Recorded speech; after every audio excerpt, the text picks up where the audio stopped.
Tekrardan merhabalar. Günün bir diğer videosuyla karşınızdayım. Deste seç olarak arkadaşlar size hayatında neler var? Gerçek duygu ve düşünceleri an enerjisinde nedir? Hangi gölge özellik şifalandırılmalı?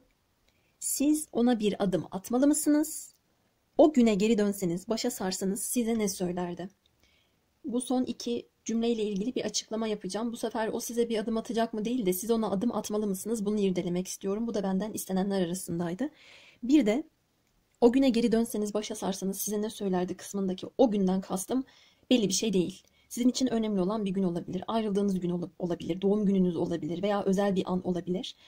O gün dediğimiz noktada açık kapı bırakıyorum. Ucu açık bunun. Neyi düşünüyorsanız, neye niyet ediyorsanız o arkadaşlar. İki tane objemiz var. İlki parfüm şişemiz. İkincisi de kurutulmuş gül.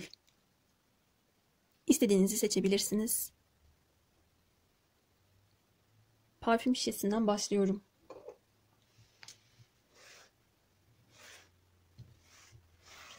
Evet, önce bu kişinin hayatında neler varmış bununla bir başlayalım. Parfüm şişesini seçen arkadaşlarımın sevdiği aklındaki kişinin hayatında neler olup bitmekte.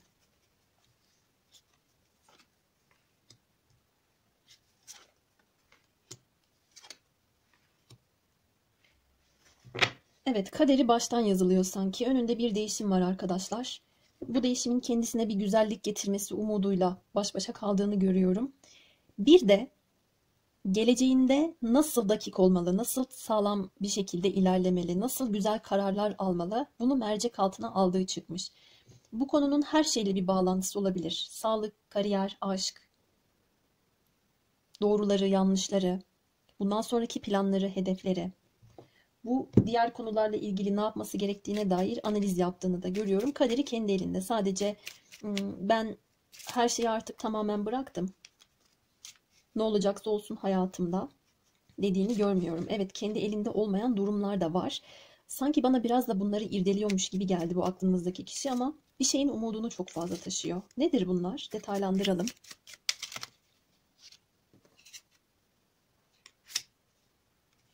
Onun iç dünyasında çözüme ulaştırmak istediği bir konu var. İçinde bir soba yanıyor. Ve gerekli araç gereçleri bulmaya çalıştığını görüyorum. Şimdi burada bir yemek araçları resmedilmiş. Çok eski döneme ait. Bir soba var, bir tabak çanak var. Bir kepçe tarzı bir şey var. Önünde ihtiyaç duyabileceği şeylere bakıyor. Bu daha çok kariyer ya da ev ile ilgili gündemler olabilir. Kendi hayatına baktığımda.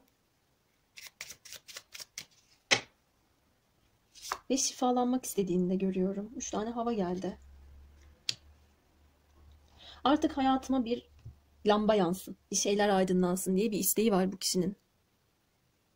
İçinde taşıdığı bir kalp acısı var ve bu kalp acısını gidermenin yollarını aradığını da görüyorum. Sizden tamamen bağımsız bir konuda olmayabilir bu arkadaşlar. Dönüp dolaşıp bir kısır döngüye girdiğini hissediyor olabilir hayatında. Bununla beraber umutlarının yenilenmesini çok istiyor. Çünkü bu kişi sizden uzakta kendi hatalarını fark etmiş ve bir şeyleri nasıl daha iyi yapmalıydı bunun idrakına varmış olarak gördüm. Ve bir o kadar da şimdi bir takım planlar yaparken hayal kırıklığına uğramamak için, yenilmemek için, gözyaşı dökmemek için de çok küçük de olsa içinde bir yerlerde ben umut beslediğini görüyorum. Ama yanlışların farkına varıldığı çıkıyor burada. Evet, hayatında bunlar olup bitmekte bu kişinin. Peki sizinle ilgili gerçek düşünceleri ve duygularına bakalım.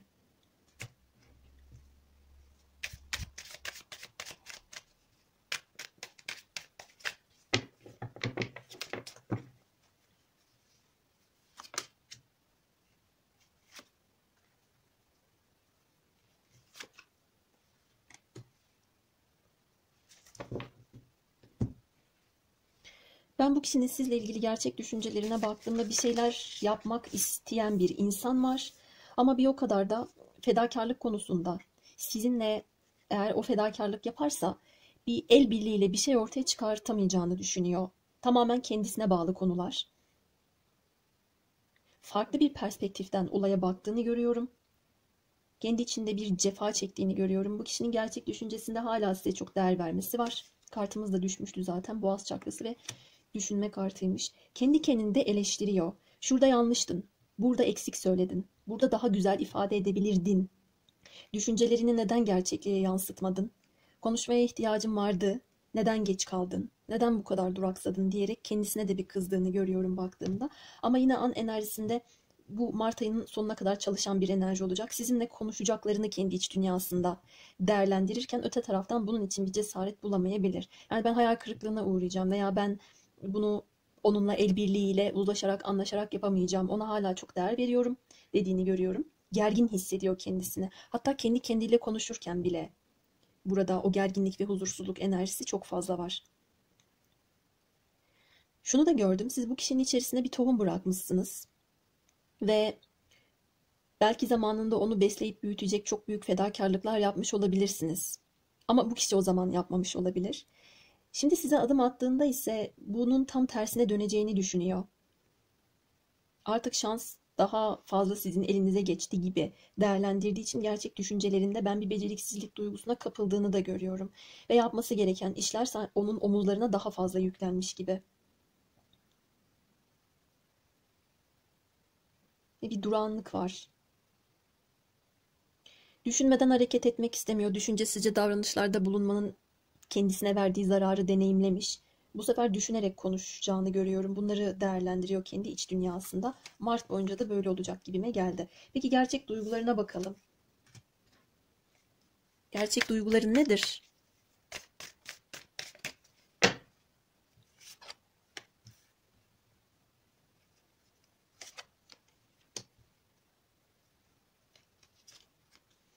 Evet, o sizi bir imparatoriçe olarak konumlandırmış veya imparator olarak kalbinde, hayatında.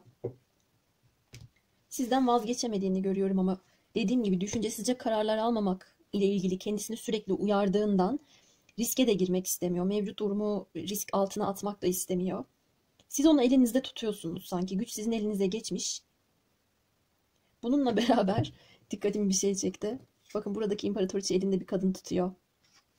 Şuradaki kişilerden birisi olsa gerek. Bunu şu şekilde yorumluyorum. Bu kişi sizi gerçek duygusunda o kadar bir en üst seviyeye koymuş ki diğerleri sizin sadece elinizde bir oyuncak olabilir. Bu cümleyi kurduğum için üzgünüm. Hiçbir kadın arkadaşımı bu şekilde kıyaslamak istemem. Ama dikkatimi çok çektiği için söylemek istedim. Buradaki bir eril figür olsaydı ben onun elinde onun beni şekillendirebileceği ya da artık gücü ona verdiğim için beni yönetebileceği bir hal aldı. Ben öyleyim şeklinde yorum getirirdim ama burada durum tam tersi.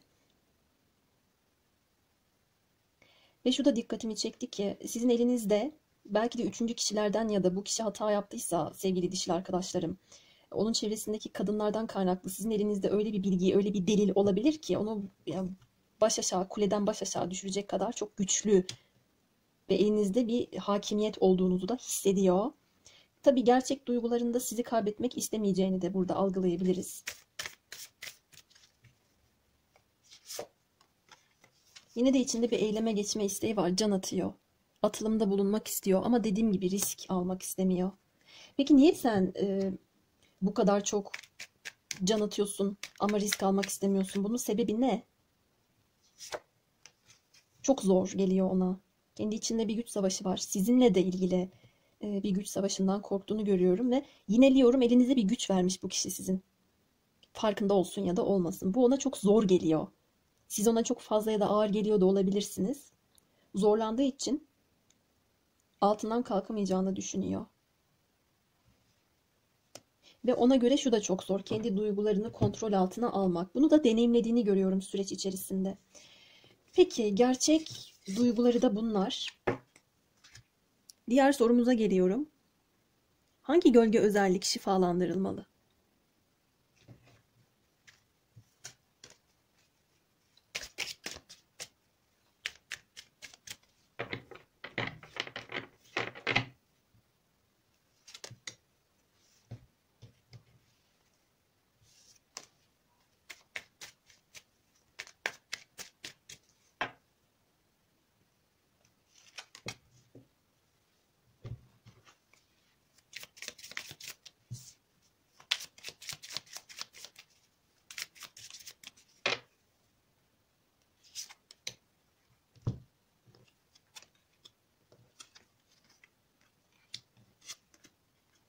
Şu rakip kartı geçenlerde de gelmişti. Burada üçüncü kişiler geliyor arkadaşlar ama burada üçüncü kişilerle ilgili durumlar konuşulmalı. Boğaz çakrası gelmiş diye ifade edilmesi gereken ya da duyulması gereken, konuşulup yüzleşilmesi gereken konuların konuşulması lazım. Ben burada dişilerin bir uzaklaşma enerjisi içerisinde olduğunu da gördüm baktığımda. Bu konuyu dişiler için şu şekilde yorumlayabilirim. Artık uğraşmak istemiyorum, düşünmek, kıskanmak ya da bir rakip var mı yok mu diye sorgulamak istemiyorum. Ben bu duygudan uzaklaşacağım noktasında olduklarını görüyorum. Bu bir çeşit şifa olabilir ama size gelen bir durumu ya da açıklığa kavuşturmak isteyen erili, onun önünü keserek duymanız gereken şeyleri belki de zamanında can atıyordunuz. Oradan tamamen uzaklaşmak da doğru olmayabilir. Burada süreci kesmemeniz lazım diyebilirim. Öte taraftan şu da var. Acaba birisi var mı? Acaba ben çok kıskanıyorum. Hayatımda bir boşluk hissediyorum. Kendimi ona gösteremiyorum ya da beni bir şekilde fark etmiyor gibi sağlıksız bir enerji iyileştirilmeli. Sizi fark etmesi için farklı birilerini sürekli devreye sokanlarınız varsa bu durum iyiye hizmet etmiyor. Bundan uzaklaşmanız lazım. Diğer bir taraftan burada eriller için de şöyle bir konu çalışıyor. Yeteneksizlik, başarısızlık korkusu veya bir şeyleri doğru bir şekilde yapamama, gösterememe enerjisi ve burada bir kumar durumu çıkmış. Bunlardan da uzaklaşılması gerekiyor. Şifalandırılması gereken noktaların bunlar olduğunu söylüyor kartlar. Şimdi önce şunu bir soralım. Bu kişi o ana geri dönseniz ne söylerdi size?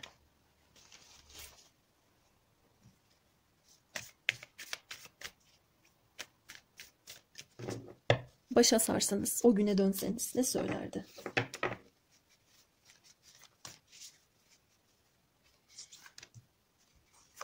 Sadece 2 tane çekmek istedim. Niye bilmiyorum. Belki de çok bir şey söylemek istemezdi ya da çok bir şey konuşmaya gerek yoktu diye değerlendirebilir. Şunlarla da destek yapacağım. Hadi şu da gelsin. Çünkü şuraya kaydırınca o gitmedi. Ben de merak ettim. Belki bir mesajı vardır. Küçük yalanlardan bir şey olmaz sanmıştım. Yanılmışım. Şimdi bunların ağırlığı altında eziliyorum. Yüzüm yok. Bu yalanlar bana o kadar ağır geliyor ki. Hiç de küçük değilmiş. Çok büyükmüş bunlar. Ben bu küçük yalanları söylerken bile bunun üstesinden gelirim diye düşündüm ama bu kalkıştığım oyun, alavere dalavere beni mahvetti diyor. Bir pişmanlığını dile getirilmiş burada.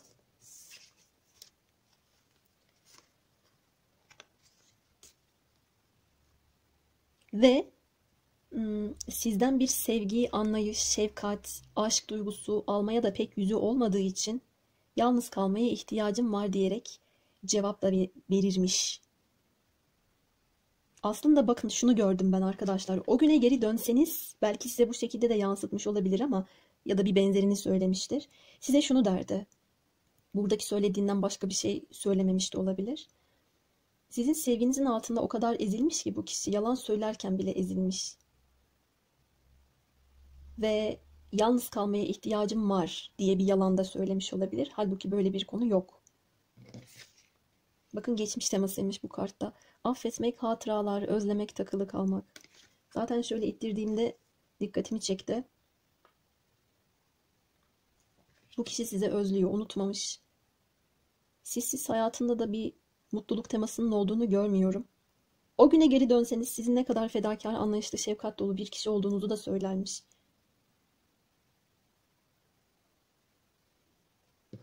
Peki, siz ona bir adım atmalı mısınız? Bu videoyu izleyen arkadaşlarım, kartlar döndü zaten de, adım atmalı mı?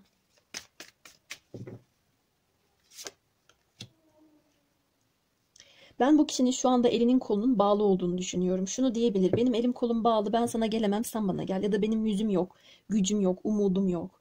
Ya da sana gelmeye hakkım yok diyebilir. Yaptığım hatalardan dolayı ben çok pişmanım, çok karışığım. Kimlik kaybı yaşıyorum, duygusal olarak bile şu anda ezim eziliyorum diyebilir mesela.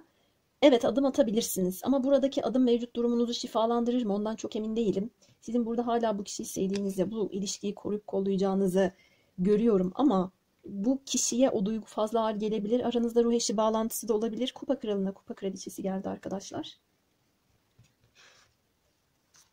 Yine de şuradaki soru işaretlerinden de bir soralım bakalım. Adım atabilir misiniz? Kartlar size ne söyler? Bir cevap alalım.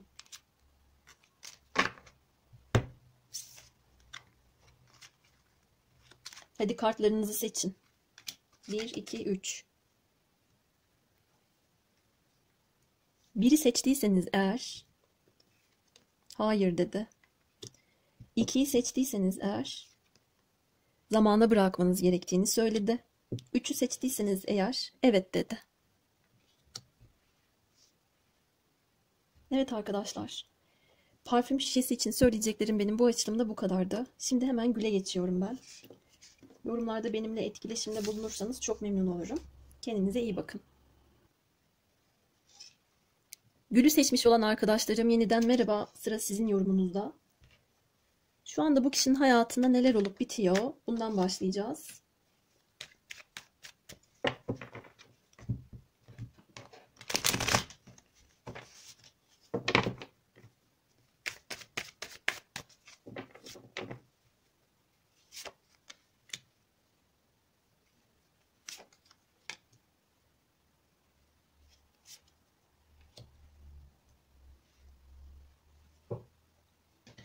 Evet, bu kişinin hayatında bir yalnızlık olabilir veya yalnız hissediyor olabilir. Yalnız kalmaya ihtiyaç duyuyor olabilir. Bir şeyleri çok derinlemesine düşündüğünü görüyorum. Çözüm bulmaya çalıştığını görüyorum ama çözüm onun için çok zor. Çok zorlu koşullarla veya çok geç kaldığını düşünüyor olabilir bazı şeylere. Hayatında bir tıkanmışlık var ama bu yakın zaman içerisinde güç de olsa açılacak olarak gördüm ben. Korkularıyla yüzleştiğini veya korkularının bu süreç içerisinde ne olduğunu daha iyi anladığını gördüm. Biraz geç kalma korkusu, yaşlanma korkusu, askıya alınma, sıkıştırılma korkusu, engellenme korkusu gibi korkuları da var. Bunlar üzerinde düşündüğünü görüyorum bu kişinin baktığım kadarıyla. Sizle ilgili enerjisinde de bir tıkanmış hissediyor. Uzun zamandır bu kişi size uzaktan uzağa seyrediyor olabilir. Sizi çok içselleştiriyor olabilir. Derin derin düşündüğünü görüyorum.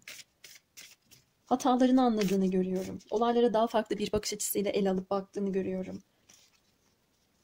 Kendi içinde güçlüyüm zannettiği veya ben güçlüyüm diye etrafına gösterdiği durumlarda tek başına kaldığında o öteki maskesini eline alıp indirdiğini görüyorum. Düşünüyor. Çok düşünürken gördüm ben bu kişiyi. Ne düşünüyorsun? Biraz daha detaylandıralım. Duyguları düşünüyormuş arkadaşlar. Bazı şeyleri kabullenmenin ona çok zor geldiğini söylemeye çalışıyor. Zamanında sevgiyi almaya, sevgi vermeye açık olmadığı için, bu ona o dönem zor geldiği için bunun nedenlerini anlamaya çalıştığını görüyorum. Fakat şu anda daha bir zor tarafa kendisini sokmuş. Aslan adam kartında bir feda edilme, bir kurban hissiyatı vardır. Kartta da feda ve kurban edilmiş hissetme yazıyor. Bu kişi eğer size duygularını söylerse bu aşk için kendisini feda mı etmiş olur? Veya kendi kalbini size kurban olarak mı vermiş olur? Biraz bunu irdelediğini görüyorum. Tam zıt burcun ortasına Aslan burcu gelmiş. Başak Balık burcu. Kendi içinde bir güç çekişmesi yaşıyor da olabilir öte taraftan. Bir tarafı duygu der, bir tarafı mantık, irdeleme, analitik düşünme der. Ya da bir tarafı olayları çok manevi boyutta ele alırken ya da kalbiyle düşünüp hissetmeye çalışırken diğer taraf bunu çok benimsemek istemez. Daha temiz, daha dakik bir şekilde halletmek ister. Fakat ben şuraya bir baktığımda bir deri bir kemik kalmış olarak gördüm. Sırtını büken çok fazla şey var. Ve burada bana kabullenmeme değil de üzülerek de olsa acı bir kabulleniş sürecinden geçen bir kişiyi anlattı.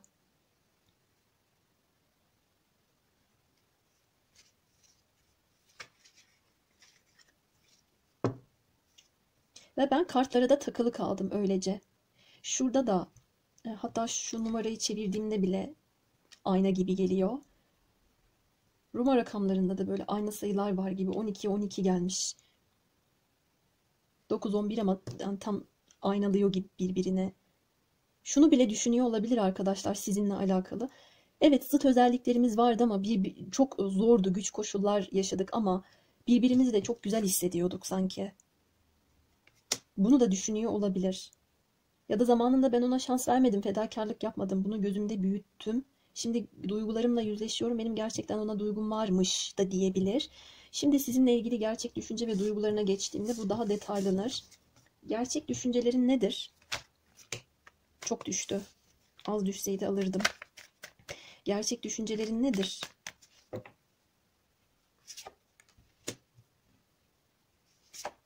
Evet, size duyguları var ve size gelmek istiyor. İletişim kurmak istiyor sizinle.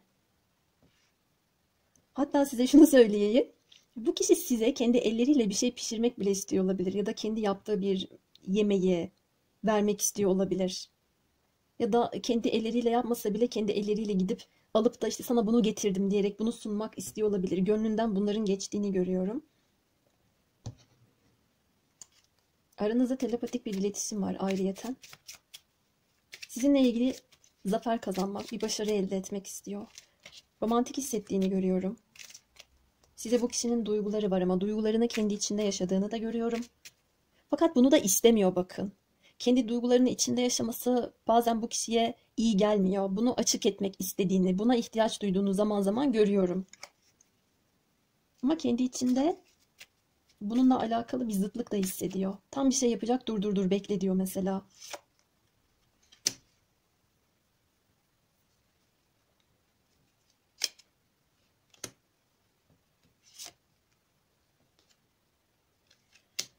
Bu kişi kararlarını düşüncesinde şöyle gelmiş. Acele kararlar almak istemediğini görüyorum. Şansını riske atmak istemediği çıkmış. Bu arada sizi de sütun gibi görüyor olabilir. Bakın nereden benzettim. Burada sütunlar var. Buradaki değnekler de bana onu çağrıştırdı. Tabii kendi düşüncesinde eğri büğrü hareket etmemek, doğru şekilde hareket etmekle ilgili bir mesaj da bize verir bu kartlar. Aynı zamanda kendisini zor bir dönüm noktasında hissediyor ve bir şeyleri aydınlatmak istediğini de, şifalandırmak istediğini de görüyorum. Zamansız kararlar almak istemiyor. Bu kişi şöyle arkadaşlar, gerçek düşüncesinde zamanında sizi reddettiyse hoşlanmadığından ya da sevmediğinden değil, ona göre zamansız olduğundan, daha zamanı gelmediğinden. Burada bana bunu söylüyor. Şu anda mesela ayrı olduğunuz ya da iletişiminizin olmadığı kişi için dinliyorsanız iletişim kurmak istiyor. Ona göre zamanı gelmiş. Artık yeter, içimde düşüne düşüne patladım dediğini görüyorum. Daha fazla bu duyguları içselleştirmenin alemi yok diye düşünürken bile yine de acele edersem acaba hata yapar mıyım diye de durumu yeniden gözden geçirdiği de çıkmış. Böyle bir durum da var arkadaşlar. Ama sizinle mutlu bu kişi. Mutlu olacağını da düşünüyor. Sevdiği kişiyle zaman geçirmeye dair bir ihtiyacı çıkmış. Kendi iç dünyasında ve sizinle zafer kazanmak istediğini de gördüm. Peki gelelim şimdi gerçek duygularına.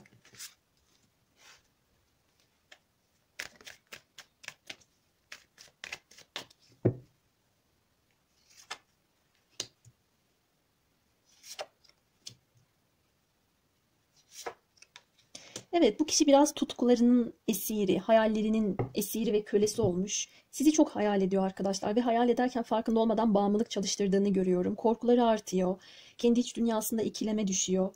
Yorumun başından beri söylediğim şey çalışıyor. Yani duygu mu mantık mı? Ya da tutkular mı mantık mı? Doğru zaman mı yanlış zaman mı? Of ben çok karıştım dediğini gördüm. Aranızda görünmez bir bağ olduğunu hissettiği için içinde sizden kopamayan bir kişi de aynı zamanda bu kişi. Çok rüyasında da görmüş olabilir. Hayalinde de çok canlandırıyor olabilir. Bu arada sizin yardımınıza da ihtiyacı var. Buradaki yardım maddi ya da manevi hiç fark etmez. Elinden bir kap su içsem de yeter. Böyle de diyebilir yani. Sizin onu bitirdiğinizi de düşünüyor. Diğer bir taraftan. Ve hala büyük bir inatçılıkla kendi kalbinin ortasında çok değerli bir kutu var. Hatta bu kutu değil ya. Ay neydi bunun adı? Adını getiremedim. Getiremiyorum. Dilimin ucunda. Ha kasa, kasa tamam. Ay ama nasıl zorlandı. Bazen oluyor ya arkadaşlar. İnsanlık hali. Dilimin ucundaki kelimeye getiremedim. Şuradaki kafa karışıklığı yanılsama kartının üstüne konumlanmış. Kalbinde bir kilitli kasa var. Çok güç açılacak ve sadece şifresini kendisinin bildiği bir kasa bu. İnatçılıkla hala açmıyor. Ben bu kişi duygularını da tutkularını da size göstermediğini, kendi iç dünyasında yaşadığını görüyorum. Hatta size daha farklı bir şekilde bunu gösteriyor olabilir. Daha yüzeysel, daha aylak duyguları varmış gibi o şekilde yansıtıyor olabilir arkadaşlar. İnatçı, bazen karamsar, sizi çok kıskanıyor ve gerçek duygularında bir kıskançlık da var. Buradaki kasa buraya sizi hapsetmek istiyor bile olabilir, yani öyle söyleyeyim. Kimseler seni görmesin, kimseler seni... Video bölündü arkadaşlar, kusura bakmayın. Şurada kalmıştık. Bu kişi size şunu bile söylüyor olabilir. Takıntı yapmış, çok büyük bir kıskançlığa sahip. Kimseler seni görmesin, kimseler seni sevmesin diye kalbimdeki kasaya sadece şifresinin benim bildiğim ve anahtarı bende olan bir yere seni kilitlemek, kapatmak istiyorum bile diyebilir. Hayallerinde, düşlerinde böyle bir çılgın ve gölge özelliğin ağır bastığı bir fantezide yer alıyor. Artık düşleri ne kadar renkli ve tuhafsa. Şimdi tam da gölge özellik kısmındayız zaten. Gölge özelliğe bakalım. Şifalandırılması gereken kısımlar var burada. Hem de bayağı bir. Peki neler şifalandırılmalı?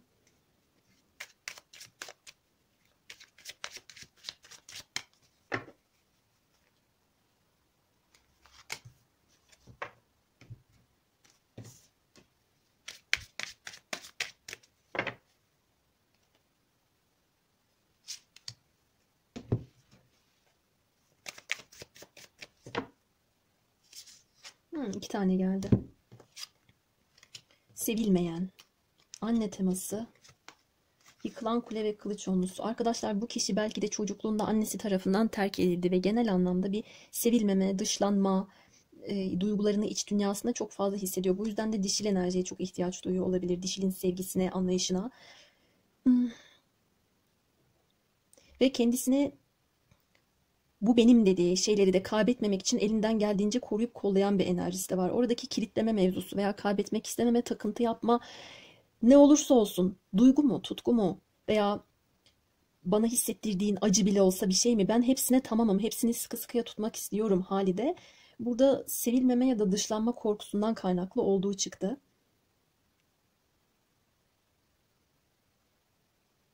Bu onun çocukluğu da olmayabilir.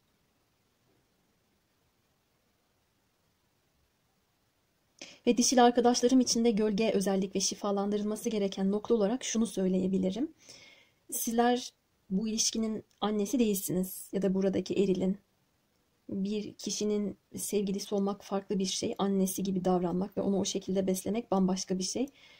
Burada ilişkiyi gözyaşına sürükleyen, yıkıma doğru ittiren kısımda ya da aniden tepe taklak ettiren kısımda bu olmuş olabilir.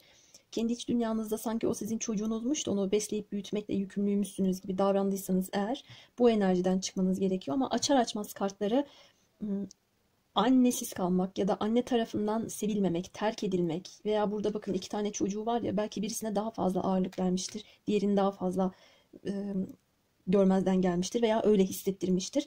Bu kişinin bununla alakalı da bir sıkıntısının olduğunu görüyorum. İyileştirilmesi gereken kısımlar da bunlar olarak gelmiş. Bu kısım ama o kadar derinlerde ve o mezarın, o özel kasanın içinde bir yerlerde gizli ki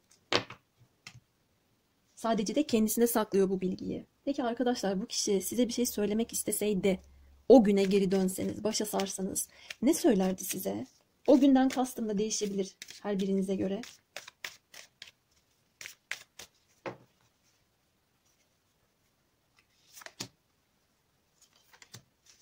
Mideme ağrı girdi niyeyse. Yani mide bölgemde bir kasılma hissettim. Yumruk yemişim gibi. Üçüncü çakra ile ilgili bir sıkıntı olabilir. Bu kişi karar almakta zorlanıyor, bakın söyleyeyim, veya bir şeye çözüm bulmakta. Seni aldatmadım, aldatmıyorum. Kupa beşlisi.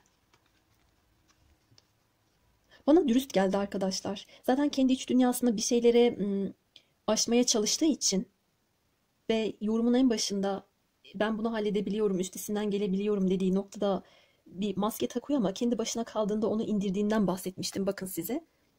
Burada doğru söylüyor. Sadece kendi gerçek duygularını yansıtmak istemediği için, zayıf yanları gözükmesin diye yanlış anlaşılmış olabilir.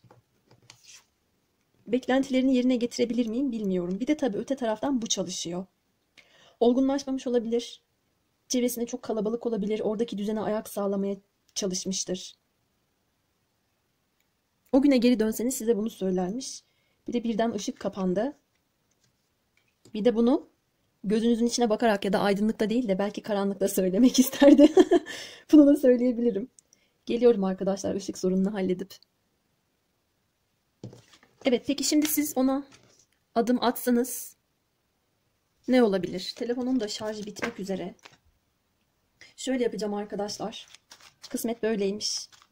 Adım atmalı mısınız, atmamalı mısınız? Seçin 3 tane kart. Bu kırmızı gülde böyle yapacağız artık. Bu şekilde rehberlik sunacağım sizlere. Biri seçtiyseniz eğer, açıyorum hemen. Ben adım atsam ne olur? Atmalı mıyım? Evet dedi. 2'yi seçerseniz ne olur? Zamana bırakmanız gerektiğini veya zamanla çözüme kavuşulacak problemleri söylüyor. 3'ü seçtiyseniz de hayır diyor arkadaşlar. Bugünkü açılım bu kadar. Böyle olması gerekiyormuş. Bunun da verdiği bir mesaj vardır. Mesajlara her zaman inanırım. Bu kişi de öyle duygularını açık etmek istemiyor aynı zamanda. Hep kendi iç dünyasında gizli kuytu köşede bir yerlerde yaşıyor. Sizi de orada yaşatmaya devam ediyor. Evet, açılımımız bu kadar. Kendinize iyi bakın arkadaşlar. Hoşça kalın.